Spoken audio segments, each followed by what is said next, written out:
Strawberry Maker Place, and today we're in my kitchen to dye this white shirt using fruit and vegetable scraps. To dye fabric with fruits and vegetables, the first thing you need is your white natural fiber fabric. Note that it must be a natural fiber, like cotton, linen, or muslin.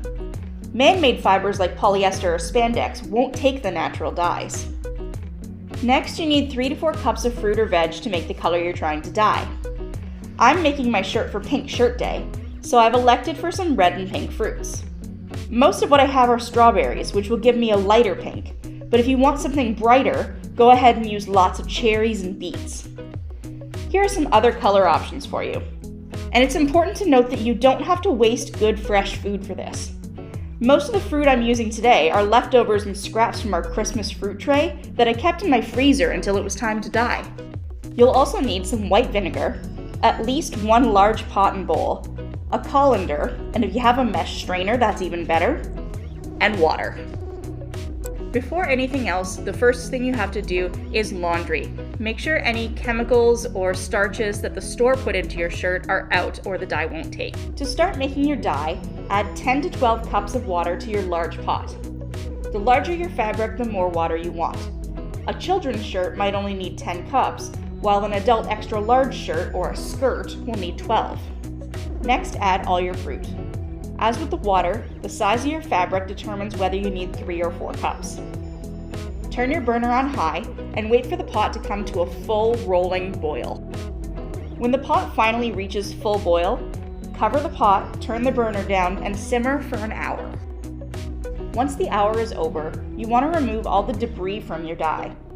You can go straight to using your colander or strainer, but I'm trying to make this a little easier on myself by using my pasta claw thing to grab the larger pieces of fruit so they don't clog the strainer later.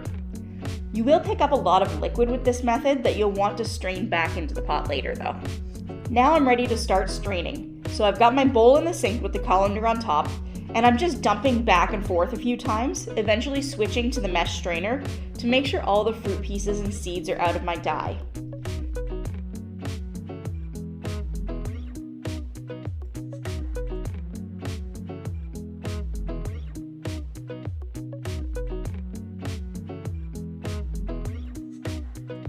When you're satisfied with your dye, leave it to cool to room temperature. While the dye is cooling, it's time to prep your shirt with your mordant, which helps the dye adhere to the fabric. In this case, that's our vinegar. So to another large bowl, we're adding 8 cups of hot water and 2 cups of vinegar. Then you're going to add your shirt, make sure it gets soaked through, and let it sit for at least an hour, by which time your dye should be cooled. When the hour's up, rinse the shirt under cold water and then wring it out so it's wet but not soaking. Now we're ready to dye.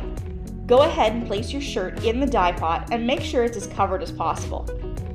For a better adherence, you can throw this back on the stove and simmer it, but if you're worried about shrinkage, the room temperature dye is fine. Every once in a while, you might want to give it a turn so that you get a nice even dye. You want to leave it in the dye bath for anywhere from 4 to 12 hours, depending on the color you're trying to achieve. When you think your shirt is done, take it out of the dye bath and it's time to rinse and wring again. When the water's running clear, you can wring it out well and hang it to dry. So there you have it.